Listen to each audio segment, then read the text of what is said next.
In the cinema landscape, 2023 is already off to a pretty hot start.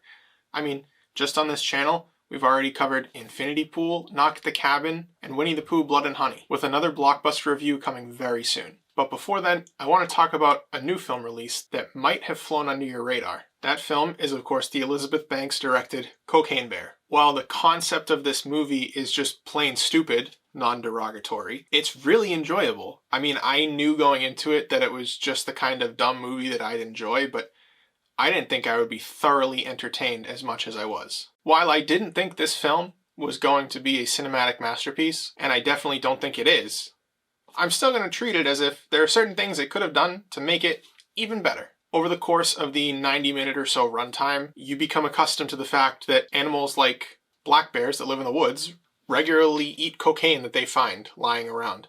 And not only that, they share it with their two cubs. Now, in real life, the events that this movie was based on had the bear die from eating so much cocaine.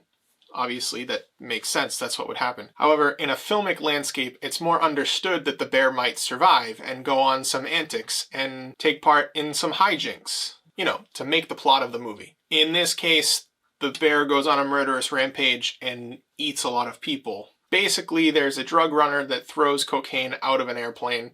It lands in the woods in a state that I can't remember right now. And the first person, or rather animal, to find it is this black bear. He eats a ton of cocaine, and it immediately shifts to the first two victims, Olaf and his wife. Olaf doesn't die right away. We'll get into that in a second. The structure of the plot is built on a few different pillars. There are multiple groups of characters that enter the woods for some reason or another. If memory serves me correctly, there's about 3 groups of characters that the plot line follows. First, you have Dee Dee, her friend, and her mother. Next, you have the drug runners and the teenager that they beat up in the bathroom, which also eventually comes to include Ray Liotta and the police officers. And third, you have the park rangers, which kind of ties into the first story a little bit. But then the park ranger story comes to include some ambulance workers and EMTs. That being said, you're now following 4 different stories, the 3 characters that I mentioned, and the bear.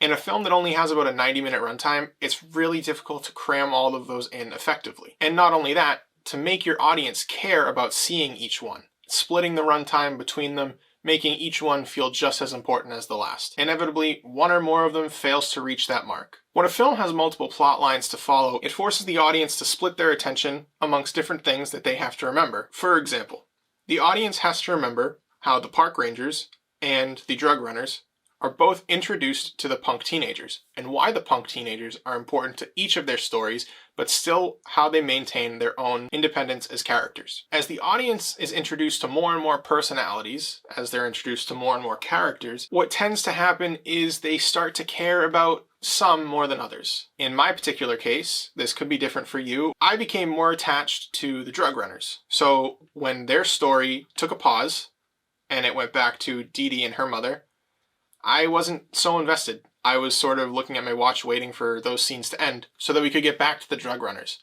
For example, their standoff with the police officers at the gazebo. That's actually a good segue into my next point. This film really knows how to work the comedy. It's really not so much a horror movie at all. I mean, there's the bear who sort of represents the other. There's some blood and gore, but it's not gratuitous violence. It's never the focus, the center of attention. Maybe it's partially due to Elizabeth Banks as the director. The film creates all of these personalities and different characters and gives them unique perspectives on comedy. O'Shea Jackson Jr.'s David might be very cut and dry, not wanting to give into comedy too often, whereas the punk teenager that's traveling with him is very naive and isn't trying to make jokes or be funny at all, yet is probably the funniest character in the movie. Similarly to the police officer that's on top of the gazebo. He's doing his job, but his absurd personality makes everything he says seem like a joke. It's reasons like this why each character in this film seems to mesh together so perfectly to create that comedic landscape. This also parallels quite nicely when Ray Liotta's character Sid comes in, and he is an ultra serious character, no jokes to be had whatsoever. Since this is towards the end of the film, this helps break up the comedy, helps break up the jokes, and reminds you that there is still a murderous bear on the loose. One of the other detriments, I think, of having multiple plot lines going on at once is that the bear sort of becomes a secondary character in its own film. Now, I know what you might be thinking because I had the same thought. In Halloween, it's a movie about Michael Myers, right? You're correct. But Laurie Strode has more screen time than Michael Myers, right? Again, you're correct. Michael Myers is a background player in Halloween, but he's still the main focus. And sure, there are a few diverging plot lines in Halloween with Laurie's friends, but they all come back to Michael Myers. Not only at the end, but in every action that these friends do, Michael Myers is at the center. In Cocaine Bear, a movie that should presumably be about the cocaine bear, it feels that due to these storylines, due to the numerous amounts of plots that are going on at once, the audience is forced to give their attention to human characters rather than the bear, the spectacle that everybody came to see. So then we find ourselves at an impasse. Do you take out a storyline to bring the focus more to the bear and more importance to the few storylines that are left? Well, okay, if you do that, then you take away victims for the bear, and the entertainment of the movie then suffers. And if we're trying to figure out what was cut for time or what was cut for storyline purposes, my first thought goes to Olaf. Kerry Russell's character and her daughter's friend find Olaf later on in the movie having not been killed by the bear yet. However, he gets killed off screen not 2 minutes later, only for the movie to show you his death in a flashback. So why not just show it happen in real time and cut out the flashbacks? It can be a little bit confusing for audiences trying to piece together a timeline of events, considering that he was one of the first 2 people you see in the movie. I feel that maybe showing his death in real time would have added to its significance a little bit more, but this is Cocaine Bear we're talking about. When the park ranger gets back to headquarters at the base of the forest, she ends up calling 2 EMTs that come to assist and find the bodies. These EMTs serve little purpose other than to just be victims for the bear. If you take that away, if that scene was never in the movie, the bear's kill count would go down by, let's say, 3 or 4. And if we're being 100% honest, the kills that the bear has in that scene alone are some of the most entertaining in the film. As a filmmaker behind Cocaine Bear, I have to imagine that there was some fine line that they had to walk between how many victims do we put in and how much importance do we relay on the story. I don't have an answer for this conundrum, but I thought it was important enough to bring up,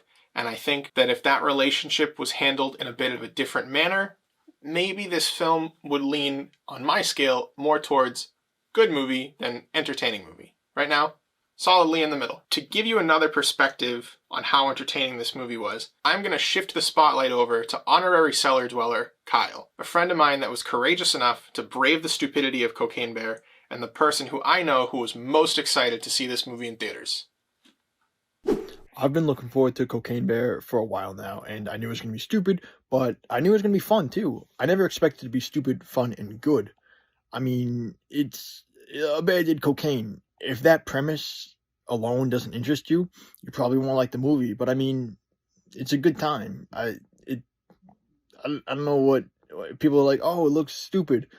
Yeah, but like, what about it? I mean, just watch it. Have some fun.